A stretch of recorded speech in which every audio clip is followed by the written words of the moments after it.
something, but I don't. He just wants to lick you. Okay. All right.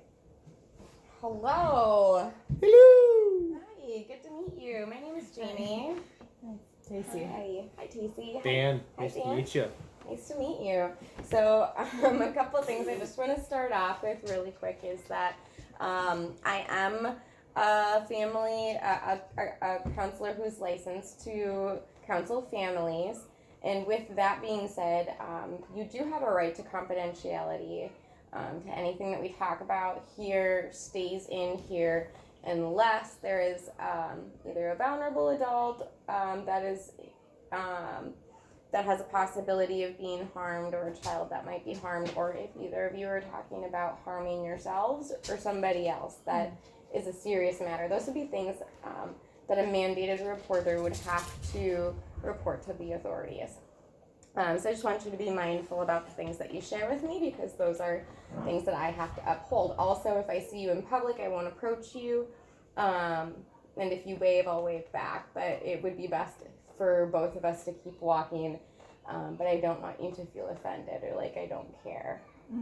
And that will meet back up better next session. So I want to thank you both for taking the time to come in and meet with me. Typically when families decide that it's time to come in for therapy, it's because they've exhausted all of their resources, that they've come to the end of their rope, and that they're stuck in patterns that aren't serving them any longer. So can you tell me a little bit about your situation, or what's happening that you're kind of stuck in right now? Well, I'm just, to be honest, this setting is kind of uncomfortable for me. So, Okay. Just because Dan really wanted to come in and see somebody who's completely unbiased. Okay.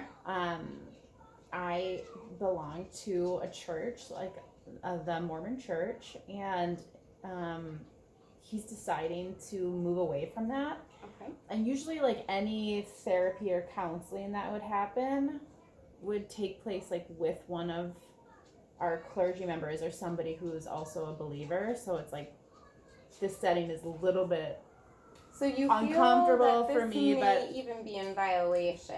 well, yeah, but I'm trying to make things work, and it was kind of like a halfway point for him, because I understand how he feels that it's biased and he doesn't want to be a part of the church anymore, but Okay. So it's just to make sure I'm difficult for me, because I know that you both won't understand where I'm coming from. So. Okay. I'm going to do my best to come at this, like you said, with an unbiased approach, and understand that your needs and beliefs are important. Mm-hmm. And I won't judge you for that. Although I don't have a firm understanding of Mormon ideals and principles, I will respect, however, that needs to be upheld for you in your faith. Okay. Before we meet again, I'll do my best to do some research on it so I can meet you kind of where you're at with that. Does that sound fair? Yeah, I appreciate that. Yeah. Awesome. All right, and so to just be sure of my understanding, so you've decided that you want to separate from the Mormon church. Can you stop? If that were to happen, would you remain active in the church, or would that even be an option? Well, yeah, I don't feel any desire to go, and I really feel when we met and when we got together, we were married within the church, mm-hmm. which, there's a special ceremony between us that happens in the temple, and that's what seals families together or makes them forever. And so him removing from this, I'm feel like my family is not going to be eternal anymore. It's not going to be forever. And so it just feels like Like, not that one he's of the just biggest abandoning the church, Yeah. but he's abandoning you and the commitment to you that he's made within that faith. Yeah. Yeah. Okay, that's understandable. Dan, is there any specific reasons that you would feel comfortable with in identifying why you want to leave the church? I just don't believe in it anymore. Okay. I mean, it doesn't mean I don't believe in her and our sacred vows. I Okay. just don't believe in the church anymore. All right. And so you don't have those same beliefs, and Tacey clearly does. Mhm. And so I'm kind of wanting to paint a picture of what that looks like by way of like what that's breaking down within your family system. Well, So we it's can. just- So yeah. the purpose is so that I can identify ways that we can start to build those back up, regardless of what the decision is. Yeah, I kind of don't even know where to like. It's so earth shattering to me that this like, I feel really blindsided by it because it's like, it's not just like something we do on Sunday. It's like our whole lifestyle, and so like the kids are involved in like weekly activities, and they have like a really strong belief in faith, and Dan's been like doing things that we normally would never ever do and like considered to be evil, like even having drinks and things. And so the kids are like really concerned about him. They're kind of nervous that he's not right with God, and that makes them makes them approach their father different. But even it just feels like there's like, before we both had lots of No! Sorry. No! You need to wait. Wait! You need to wait. Okay. Sorry, edit that piece out. Yes. I can't edit it. I know, I'm I'm kidding. not that fancy. Well, I don't feel that just because I don't want to be part of that church still takes away faith. I still have my faith, but I don't need to revolve my life around that anymore. Is how I feel. And I'm not trying to shatter your world, but Yeah, I just don't know how, like. I don't know either. I've been doing that my whole life, but I've just decided it's time for a change. Okay. So I'm just curious if you guys have ever, do you guys know her, or have you ever spent time with any other couple that have gone through something similar? No. I mean, I know at church we call them part member families, like when there's just one spouse that goes to church. Okay. And I know other ladies like that at church. Okay. Whose husbands don't participate, but Okay. it's kind of like the missionaries are always, they're like people who teach people about the church, and they're just always trying to get the spouse to come on board with it or whatever. So I feel like as we're connected, Dan's just gonna be like harassed by the church to get back into it, and just like creating an awkward dynamic of feeling like we're not right, like it's just not okay the way that it is within our church family. The church ideas. Yeah. Okay. So what I would like to do is to talk about the ways that you guys can work through this with both of your needs being met. What would that look like? I mean, what would best case scenario look like for you, Tacey? Maybe Dan should go first. I don't know. I'm having a really, because I guess I just pictured my ideal family the way it was. The way that it was. Okay. So I have a hard, it feels like compromising or well, that's what marriage really is about, is compromising, Yeah. So Dan, what would it look like for you if you could like wave a magic wand and all of this was resolved, what would it look like for you?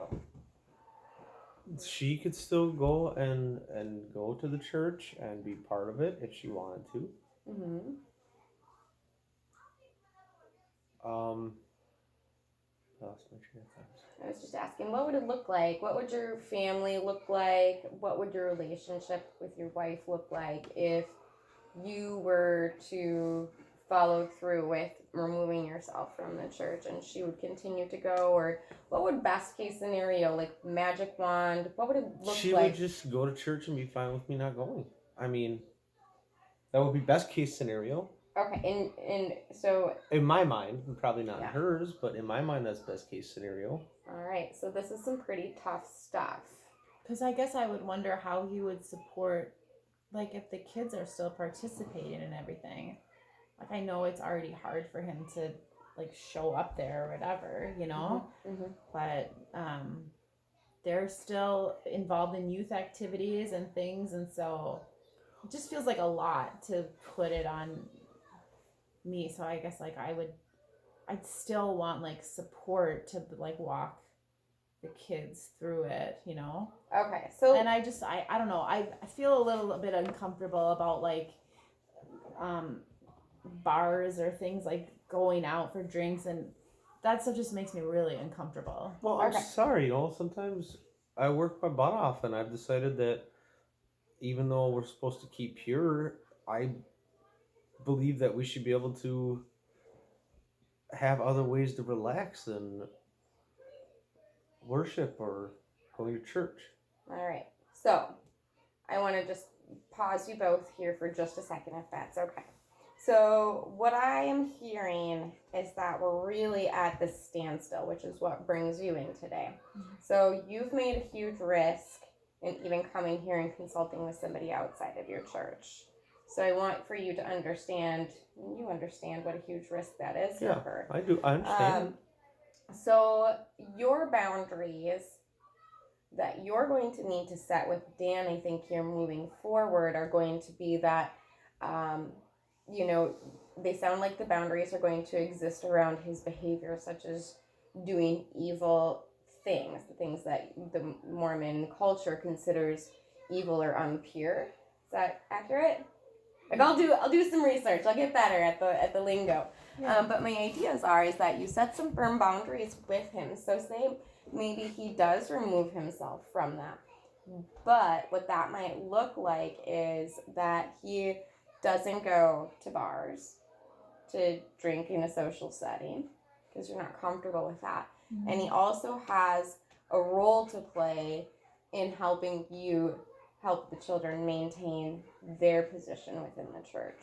So that could mean running back and forth, doing transportation types of things, and maybe not necessarily in doing like the advocacy to promote the religion to other people. And if that makes it easier for you, I'm willing to still help. Okay. I'll drive. Whatever you need me to do. And- I just don't want. And I feel like for Tacey, this really feels like this is you pulling away, and it's really decreasing the closeness within your relationship. And so for you, you're gonna set those boundaries and say, Tacey, I'm going to pull away from the Mormon church right now because my heart's not in it, and I don't truly believe in that, and that you're going to need to ask for her to accept that of you. However, and respect her boundaries of, please don't go drink in social settings, and please help me maintain our faith with our children. But also that she continues to be committed to you in your relationship, whether or not it is underneath this temple of commitment, and that you can form a different form of commitment outside of that could be even more meaningful. Does that make sense? It does to me. Yeah.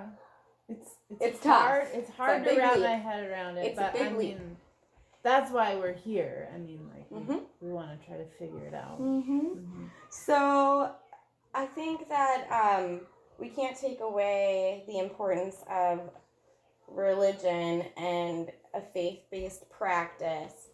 However, the vows that you made to her, despite the vows that you made directly to the church, you're saying those are still here. I still love you, I still respect you, and that those vows that I made to you, that I would be faithful to you and remain by your side, you still want to hold those up. Yeah, I do. So not being in the church isn't you wanting to deface or say that your union is worthless. Right, and I said that at the beginning. That's Yeah. not what I'm here. That's not what I'm doing. All right, and so that's gonna maybe take her some time to wrap her head around. Are And you that's okay fine. with that? Take your time. I mean, we can Okay. talk about it. It's just Okay. And so I think what we're gonna do moving forward is that the rules within your relationship are going to change a little bit. So we talked about some of those boundaries that need to be formed. Those are just examples of boundaries that I see that you could set up with one another. So boundaries really are like an I statement. Like, I feel blank when blank. If you blank, then blank.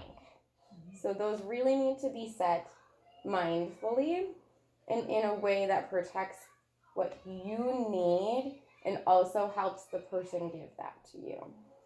So before we meet again, what I'd really like for you guys to do is take a look at the boundaries that you need to set so that you can both have healthy communication with or without a commitment to the church. This is a tough thing. Let's meet about this a few times and just kind of slowly unravel this, because this is a sensitive subject. I don't want to rush through it. I do, however, want you to feel that there's like some sort of sense of resolution before you leave today. Yeah. So, do you feel like understanding how to set boundaries and just kind of moving forward with that until we meet again is a good way to kind of start to peel this apart? Yeah, I think there's like other standard things. Like, I don't know where his standards lie now, so I feel like I need to okay. like. well, why don't I write you a Figure it list all of out. where my standards still are, and you can review that. Like, I don't have to do that here. We can do that in private. What Yeah. my standards still are, so you know. Like standards for. Can you be a little more specific so he knows what you need? Yeah, just like feelings about like, the kinds of shows he's gonna watch, or like if he's yeah, I don't know, media stuff and Mm-hmm. the people he hangs around with, and Mhm. just activities that he's doing. I mean, I don't know. Okay. Kind of like, I feel like Pandora's box is open. Like, anything could happen now. So Yeah. And rightfully so. Yeah. And how do you feel about this kind of separation? Do you think that in the long run, despite all of this turmoil, that this is something that can be resolved? I do. We're married. We married each other for a reason. There's gonna be ups and downs, and just because I'm changing what I want to do doesn't change anything between us. You know. Okay. I don't want you to be worried about it. You know, I'm not gonna be out at the bar while you're going to church, and I'll stop going to the bar for social drinks. That's fine. All right. I think you guys have made some huge progress today. First of all, in just being willing to come here and open up about this to somebody outside of who you normally would talk with. So I feel very honored and privileged that I've been able to be a part of this process with you. And I look forward to meeting back up with you in a week so we can talk about how some of those boundary setting tips and tools have worked, and how that has either added to like effective communication or if it's broken it down. I'm also curious to hear about your list of standards. What types of behaviors that you feel that being separated from the church, what behaviors you feel you have a right to do now outside of what those typical standards would be, so that we can share that maybe with Tacey in a group and a family therapy session so we can support her in understanding why you would want to partake in those activities now and what's changed. So we can move forward, and because clearly your needs aren't getting met where you're at. Okay? And clearly she's upset about the separation there. So I think that gives us a lot to work with. You guys feel good? Yeah. Yeah. Kind of about just breaking into this. I think that we need to work through this slowly, though. Right. And mindfully.